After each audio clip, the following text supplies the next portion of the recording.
নমস্কার বন্ধুরা, স্বাগতম ইঙ্ক মাস্টার টিউটোরিয়াল চ্যানেলে। গত ভিডিওতে আমরা ট্যাটু মেশিন সেটআপ সম্পর্কে বিস্তারিত জেনেছিলাম। আজকের ভিডিওতে আমরা জানব ট্যাটু নিডলের বিভিন্ন ধরন এবং কোন নিডল কোন কাজে ব্যবহার করা হয়। একজন দক্ষ ট্যাটু আর্টিস্ট হওয়ার জন্য নিডল সম্পর্কে সঠিক জ্ঞান থাকা অত্যন্ত গুরুত্বপূর্ণ, কারণ ভুল নিডল ব্যবহার করলে ট্যাটুর মান খারাপ হতে পারে এবং ত্বকেরও ক্ষতি হতে পারে। চলুন শুরু করা যাক। প্রথমেই জেনে নিই ট্যাটু নিডল আসলে কি। ট্যাটু নিডল হলো এমন একটি যন্ত্র যা ত্বকের নিচে কালি পৌঁছে দেয়। বিভিন্ন ধরনের কাজের জন্য বিভিন্ন ধরনের নিডল ব্যবহার করা হয়। সব নিডল একই রকম নয়, প্রতিটি নিডলের আলাদা কাজ রয়েছে। সবচেয়ে বেশি ব্যবহৃত নিডল হল রাউন্ড লাইনার বা আরএল।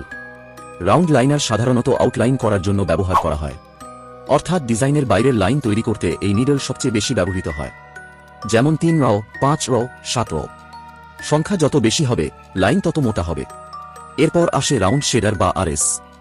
এই নিডল সাধারণত ছোট শেডিং এবং রং ভরার কাজে ব্যবহার করা হয়।